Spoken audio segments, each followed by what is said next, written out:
Hello, what is up mga mom, sir, ma'am? Ako po si Ralph C. Fry, isang visual artist from Manila. And today we are going to unbox and review the DC Multiverse Batman Duke Thomas. Sa front of the box is a window type packaging. So you have the card sa likod, tapos yung standard stand sa baba. Hindi ko na tinanggal from the box para mint in box pa rin yung status niya. So sealed pa rin siya dyan. Tapos yung sa gilid, Batman Duke Thomas. Sa likod, you have the shot of the action figure. Beautiful rendering, beautiful photo shoot. Tapos McFarlane Toys logo sa upper right. Batman Duke Thomas, Tales from the Dark Multiverse. Batman Duke Thomas, Tales from the Dark Multiverse. Tapos, ayan, DC Multiverse logo sa harap. Tapos ito na yung action figure. It's a very, very cool action figure. Maraming salamat. Hobby Boy Collectibles. Shout out sa'yo, sir. Super cool. Actually, naka-order din ako sa kanya ng The Merciless. Super nice. And kaya gusto ko bumibili ng mga McFarlane Toys kasi it's a perfect canvas. One of the perfect canvases for customization talaga. Ayan, ZD Toys. Gusto ko yan. Kasi magka-scale sila ng ZD Toys. Almost 7 inches tall. Ito yung mga next na i-review natin. We have Ghostmaker na Platinum.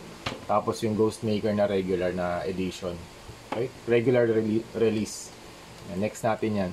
Okay, dito muna tayo kay Batman Duke Thomas. Alright, start tayo sa head. Grabe. Overall pala muna, it's a very good sculpt. Astig to pag na-apply na natin to ng dry brushing para lumabas pa yung mga texture niya doon sa sculpt. Daming scuffs tsaka mga scratches dun sa armor niya. Ang ganda. Lalabas yan kapag na dry brush natin. Kuha lang ako ng pointer para ma-describe natin yung bawat section. Yung sa head, it's a parang shield type yung yung head armor niya, yung face armor.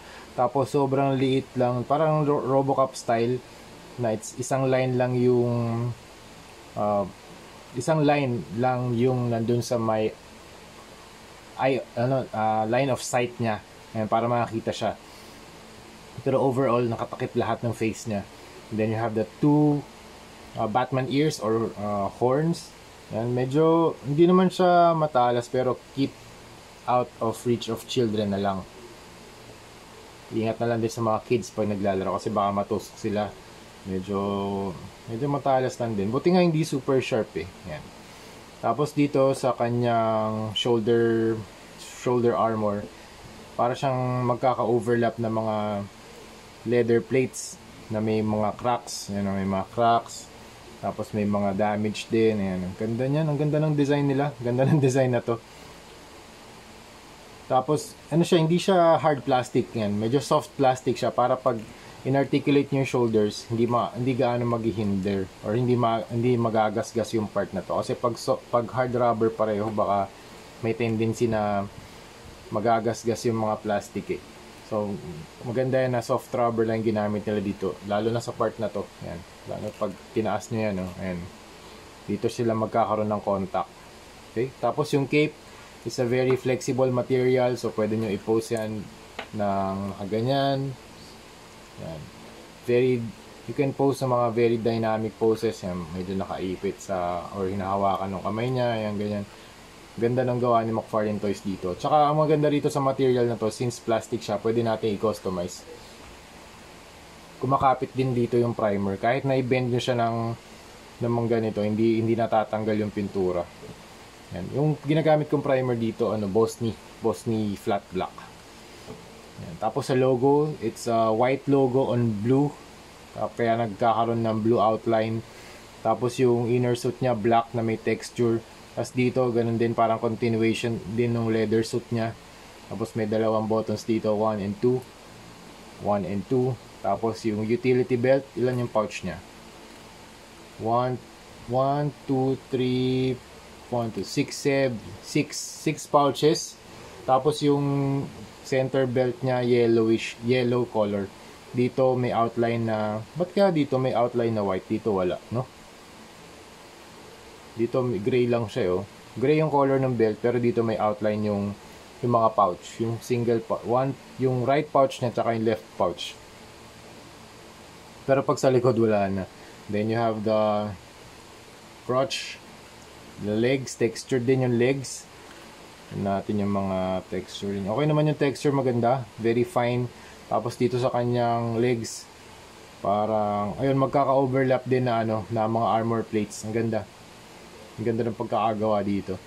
Tapos sa paa, ganun din. Ayan, parang may mga straps din sa likod. Ayan. Para talaga siyang wearable na boots. Tapos dito sa kamay, para siyang bandage na inikot-ikot dito sa kanyang arms para makapag-create ng gauntlet type of armor.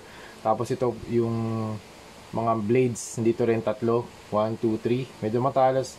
Flexible naman siya, pero ingat na lang din sa mga ganitong klaseng mga sharp na edges. Ingat lang sa mga kids, okay? Sa mga maglalaro nito, kasi nakakatusok yung ibang parts niya. Lalo na rito sa kanyang guitar tsaka axe. Ang tawag dito, parallel axe. Nakita ko to sa dcfandom.com/wiki Duke Thomas. Ayan, Dark Knight's Metal. Ang tawag dito, parallel axe, taken from Nightwing. The parallel axe is a hybrid of an axe and a guitar, forged from ingots made of the last power rings. Sobrang angas ng weapon niya. Silver yung blade. Tapos dito meron pang guitar strings. Dito rin may mga guitar strings din, continuation. Medyo flexible lang siya, pero maganda yung maganda yung pagkakagawa dito. Dito wala nga lang detail kasi yun nga, likod naman to eh. So okay lang yan. Ito naman, dito naman tayo magpo-focus sa harap eh. Tapos dito may blade din. So dual blade siya. Meron dito sa harap. So parang shape nga ng electric guitar. Dito may mga blades, 1, 2, 3, 4, 5, 6, 7 points. Tapos dito, ay medyo matalas to ha, ayun, matalas nga. Tapos dito parang pang shred. Yan. Dito may blade din pala, so tatlong blades, 1, 2, and 3 blades in total. So yun, grabe angas na So equipment niya ay babasahin ko lang yung galing sa sa dc.fandom.com. Equipment niya, monitor armor. At some point, Duke stole armor that allowed him to traverse the multiverse. It was later augmented with the hide of the Dragon of the End. Hide. Dragon hide pala to. Okay. Teleportation. Duke's armor allows him to teleport both within one universe and between different ones. Okay. So, pwede siyang mag-teleport from one universe to the other. Energy projection. The armor can project energy strong enough to stun Cryptothrax. And meron siyang superhuman durability. Next, power. Next equipment ay power suppressing goggles. Ito yun. Based on technology from his multiverse counterpart to Earth 10, the goggles allow Duke to see the world as it really is, as opposed to only visions of the past. Wow, stiga.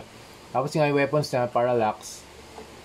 Parallax. Taken from Nightwing, the Parallax is a hybrid of an axe and a guitar forged from ingots made of the last power rings. So yun, angas ng angas din ng character design na to. Ito pa pala yung sa likod. Ang ganda rin itong accent na to sa likod. Para siyang spine. Dragon hide pala to. So parang reminiscent nga ng dragon. Kasi yung mga dragons may mga spines. Ayun, angas.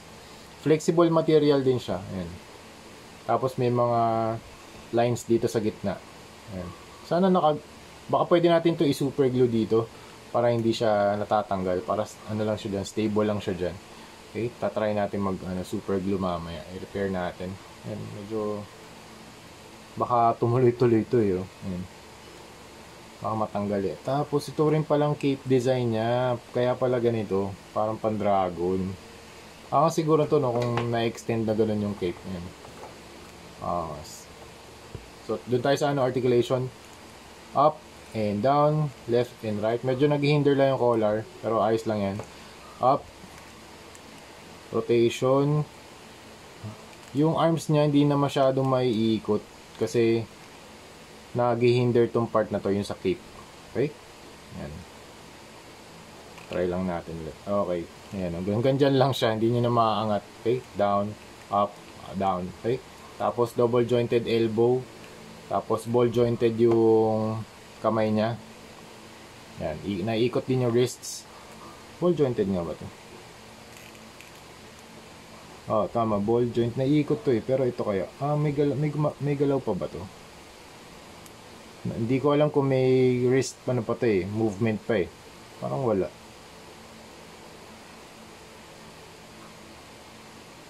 Meron din. Okay, ayan o.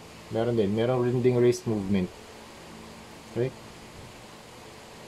Tapos, yun nga, double jointed na elbow twist. Okay, meron din. Rotation dito sa waist. Tapos sa legs, up. Double jointed knee. Ayan, medyo matigas lang. Tapos, ayan, babalik ko lang. Ball jointed yung paa. Tapos, meron din toe articulation. Ayan. Medyo mag-hinder lang dito pag matagal na nakapose na nakaganyan. Baka umangat lang tong part na to. Ayan. So, be very careful. Pero, mababalik naman yan pag ginamitan nyo ng heater. Tapos, pag ginamitan nyo ng heat, i-steady nyo, kulang kayo ng anything na siguro itong brush pwede nyo gamitin. I-steady nyo lang yung yung position kung saan nyo siya gustong mag-stay. Tapos babalik na siya sa original niyang position. Parang i-reheat nyo lang onti yung plastic, tapos babalik na yan. Kahit dito sa mga nakabend na na mga ears or horns, pwede nyo gawin yan. Lang, warm water lang. Tapos kung nakabend siyang ganyan, warm water, tapos hawakan nyo lang to. Ayan. Dun sa position na gusto nyo. Ayan. Mga ilang seconds. Tapos pag pag hindi na mainit, magko-cool down na yan. Nasa original na position na yan. Magiging straight na ulit. So yun. That's it. So yun lang mga ma'am sir. Ang ganda ng figure na to. I-customize na natin. Mag-spray tayo ng flat black. Okay, excited na ako rito. Hindi ko pa alam kung anong gagawin nating paint style or paint color scheme. Pero G na natin yung primer. Okay? So yun lang. Thank you very much for watching and see you sa next video. Bye-bye!